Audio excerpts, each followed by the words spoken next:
ഇടുക്കി ചിന്നക്കനാലിൽ വീണ്ടും ചക്കക്കൊമ്പന്റെ ആക്രമണം. 301 കോളനി നിവാസിയായ ഗന്ധകന്റെ വീട് കാട്ടാന തകർത്തു. ആന ഇപ്പോഴും ഈ മേഖലയിൽ തുടരുകയാണ്. ജെയിൻ, ചക്കക്കൊമ്പനെ കുറിച്ച് അധികം വിവരങ്ങളൊന്നും കുറച്ച് നാളായിട്ട് കേൾക്കുന്നുണ്ടായിരുന്നില്ല. ചക്കക്കൊമ്പൻ വീണ്ടും പ്രശ്നമുണ്ടാക്കി ഈ മേഖലയിൽ തിരിച്ചു വരികയാണോ? തീർച്ചയായിട്ടും കഴിഞ്ഞ കുറച്ച് നാളായി ഈ മേഖലയിലെ കാട്ടാന ശല്യത്തിന് ഒരല്പം ശമനമുണ്ടായിരുന്നു. പക്ഷേ വീണ്ടും ആ പ്രതിസന്ധി വീണ്ടും രൂപപ്പെടുകയാണ്. കാരണം ചൂട് കാലമായി, അപ്പോൾ സ്വാഭാവികമായും അവിടെയുള്ള പുല്ലുമേടുകളെല്ലാം കരിഞ്ഞുണങ്ങിയിട്ടുണ്ട്. ഇനിയിപ്പോൾ ജനവാസ മേഖലയിലേക്ക് അല്ലെങ്കിൽ 301 കോളനി പോലെയുള്ള ആളുകൾ കൃഷി ചെയ്യുന്ന സ്ഥലത്തേക്ക് ഈ കാട്ടാനക്കൂട്ടം തമ്പടിക്കുന്നതാണ് രീതി. എല്ലാ വർഷവും വേനൽക്കാലത്താണ് ഏറ്റവും കൂടുതൽ കാട്ടാന ശല്യം ഉണ്ടാകുന്നത്.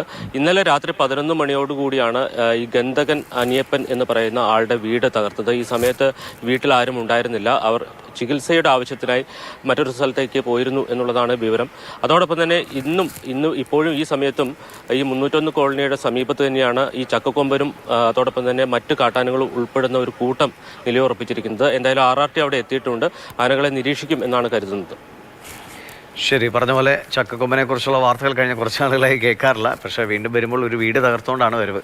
ഇതിപ്പോ ജെയിൻ പറഞ്ഞതുപോലെ ഈ വേനലാകുമ്പോൾ അവിടെ പുല്ല് അങ്ങനെയുള്ള ആനയ്ക്ക് കഴിക്കാനുള്ള ഭക്ഷണം ഇല്ലാതാവുമ്പോൾ നാട്ടിലേക്ക് ഇറങ്ങി അവിടെ മനുഷ്യൻ നട്ടുനനച്ച് വളർത്തി ഉണ്ടാക്കുന്ന ഈ പച്ചില അങ്ങനെയുള്ള സാധനങ്ങൾ കഴിക്കാൻ വേണ്ടിയിട്ടാണ് വരുന്നത്.